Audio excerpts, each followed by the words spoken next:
In today's video, I'm going to teach you how to send multiple documents in one DocuSign envelope. We'll start by opening DocuSign. Once you're on the home screen, you can begin from the Start area or use another available option that leads you into creating a new send request. From there, choose Get Signatures.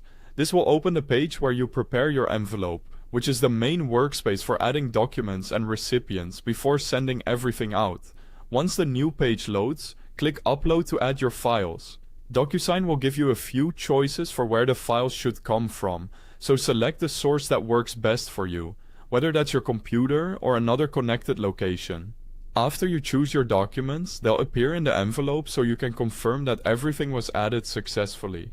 At this point, if needed, you can also rearrange the files. This is helpful because the order of the documents in the envelope often affects how recipients review them. If you want the signer to see one file before another, take a moment to organize them now before moving forward. Next, click Add Recipients. This is where you enter the details for the person or people who will receive the envelope. Fill in the recipient information using their name and email address. Be sure to double check this section, since accurate recipient details are important for making sure the documents are delivered correctly. After that, choose the recipient action. In this example, select Needs to Sign. This tells DocuSign that the recipient is expected to sign the documents rather than just receive a copy or review them. Once those details are complete, you're ready to continue to the next stage. Click next to move into the document customization page. This is where DocuSign loads the documents so you can place the fields that recipients need to complete.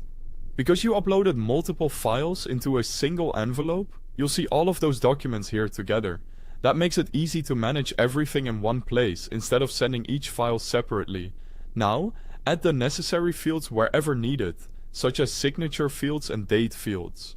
Take your time to place them on the correct pages and in the right spots so the signing experience is smooth and clear for the recipient. And that's it. Once everything looks good, you can continue with sending the envelope, or save it for later if you're not ready to send yet. Using one DocuSign envelope for multiple documents is a simple way to keep the signing process organized and efficient. Thanks for watching, and I'll see you in the next video.